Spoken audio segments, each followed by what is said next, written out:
In this lesson, we'll take a look at deriving the what are called the compound angle formulas, or the sum and difference angle formulas for cosine and sine. And we're going to start with an explanation from this website first of all.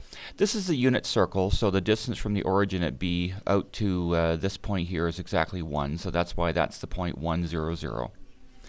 And we have 2 points in the circle, A and D here. Now, the coordinates of A and D can be written in terms of the cosines and sines of the angles that point A and point D have been rotated from the point 1, 0. For example, A has been rotated along the circle an angle alpha. So you see the alpha here. And in this right triangle here, you can actually use some right angle trigonometry to write point A in terms of the cosine of alpha and the sine of alpha. And I'm going to demonstrate how that's done. So the hypotenuse of this triangle must be exactly 1 unit. Okay, so the hypotenuse, if I call the hypotenuse h, it's 1. And this side right here would be the x coordinate, and this side right here would be the y coordinate, or the distance y. Now, this is also the adjacent side, and the h is the hypotenuse. So I could use cosine.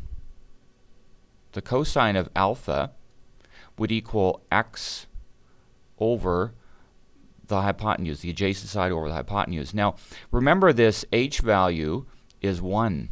So that actually gives us that cos alpha is equal to x, or the x coordinate. So that's why we can write the x coordinate as cos alpha.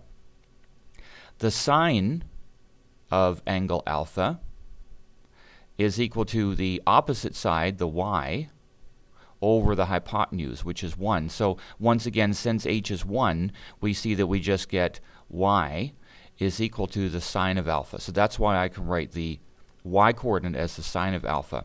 And very similar for the rotation down here for D. D is rotated at an angle negative b, so I can write the x coordinate as the cosine of negative b, and the y coordinate as the sine of negative b.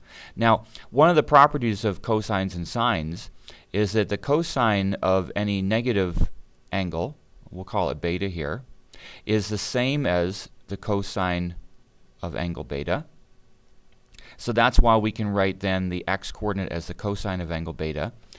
The sine of any negative rotation is equal to the negative of the sine of the same positive rotation. So that's why we can write the y coordinate as negative sine beta.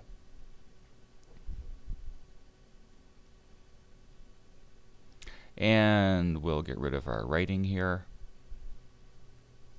Okay, so that's why we can write these two in terms of those cosines of alphas and betas.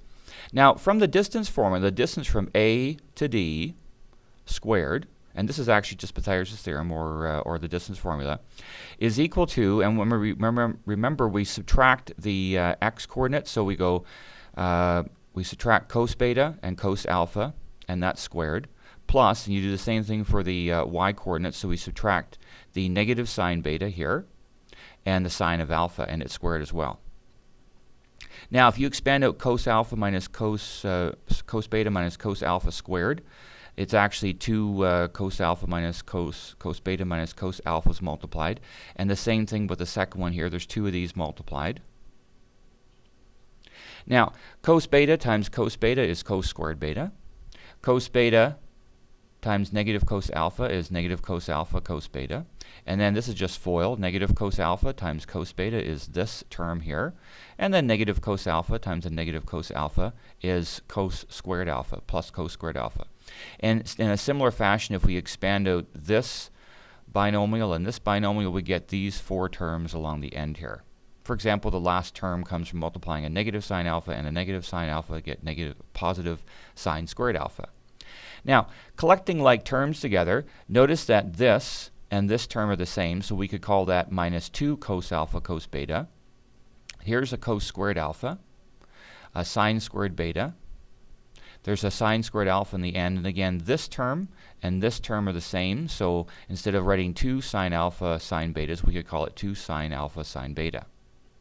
So a little rearranging from this line to the next one. They've grouped the cos squared beta and the sine squared beta together, and this cos squared alpha and this sine squared alpha as well. And then they're writing the minus 2 cos alpha cos beta here and the 2 sine alpha sine beta here. Now remember the Pythagorean identity, cos squared any angle plus sine squared the same angle equals 1. So there's one identity used right there. That is simplified to 1. And the same with the cos squared alpha plus sine squared alpha, that's the second one. And then we have the other two terms, same as in the last line. So 1 and 1 add to 2, and then we have these two same two terms here. And then all they've actually done from the second last line to the last line is they factored a negative 2 out of the last two terms. So negative 2 comes out, and then there's just cos alpha cos beta here. And when we factor a negative 2 out of this, it would be minus sine alpha sine beta. Now, there's one more diagram down here, and what they're going to do from this diagram to the next one is actually rotate point D to here. So we're actually rotating it through a positive beta rotation, and the same with angle A. They're going to rotate the same amount. Now when you rotate those two points the same amount, D goes up to here and A goes up the same amount, the distance between A and D should be the same. So it says rotate the triangle, or actually we're only really concerned about the points A and D, through angle beta. So D came up to here, it's right on the x-axis at the point 1, 0, 0 now, and angle point A was here, it's been rotated up here. Now the rotation for point A is the whole rotation. We rotated it alpha first and then another beta, so this whole angle here would be called alpha plus beta. So the x-coordinate, similar to what we did at the beginning, could be called cos alpha plus beta, and the y-coordinate sine alpha plus beta, because again the x-coordinate is the cos of that angle, the y-coordinate is the sine of the angle. Now we're going to use the distance formula one more time to find the length of A prime D prime. So this is the distance we're finding, same distance as we found before. So it would be this x-coordinate minus the 1 squared plus sine alpha plus beta minus 0 squared. That would equal the A prime D prime distance. And so there's the x-coordinate minus the x-coordinate squared plus the y-coordinate minus the y-coordinate 0 for that point on the x-axis squared. And so there's two of these. There's squared, so there's one multiplied by another. And subtracting 0 is the same as just writing sine alpha plus beta squared. Now, if we expand out this times this, so cos alpha plus beta times a cos alpha plus beta would be a cos alpha plus beta times another cos alpha plus beta. They're actually showing all the steps here. Cos alpha plus beta times negative 1 would be minus cos alpha plus beta, and then they expand out the entire thing.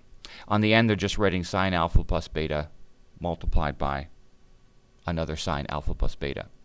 So if we expand all these out, for example, cos alpha plus beta times a cos alpha plus beta would be cos squared alpha plus beta. These two terms are the same, so that's why they're calling it minus 2 cos alpha plus beta plus the 1. And then this is actually sine squared alpha plus beta because the two terms are the same, so we can call it sine squared instead of two sines multiplied. And then they actually just did some rearranging from this line to the next. Here's the same term at the beginning. They wrote this term here, the 1, and then the minus 2 cos alpha plus beta in the end. Again, trig identity. This plus this is 1, plus this 1, and then we have this minus 2 cos alpha plus beta in the end. 1 and 1 add to 2, so that's what it simplifies to. Now those two distances are the same. This distance here and the first one we found, so we can equate them. This distance right here is the first one, and this distance right here is the second one. They're equal. And so notice what they've actually done is they've subtracted 2 from both sides. Those 2's are gone, so we actually have this quantity now here is equal to minus 2 cos alpha plus beta. Notice we've got a negative 2 on both sides, so if you divide out the negative 2, you're left with what's in this bracket here.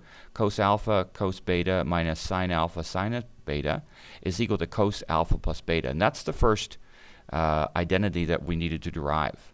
So cos alpha plus beta, what's on the left here, is equal to cos alpha cos beta minus sine alpha sine beta.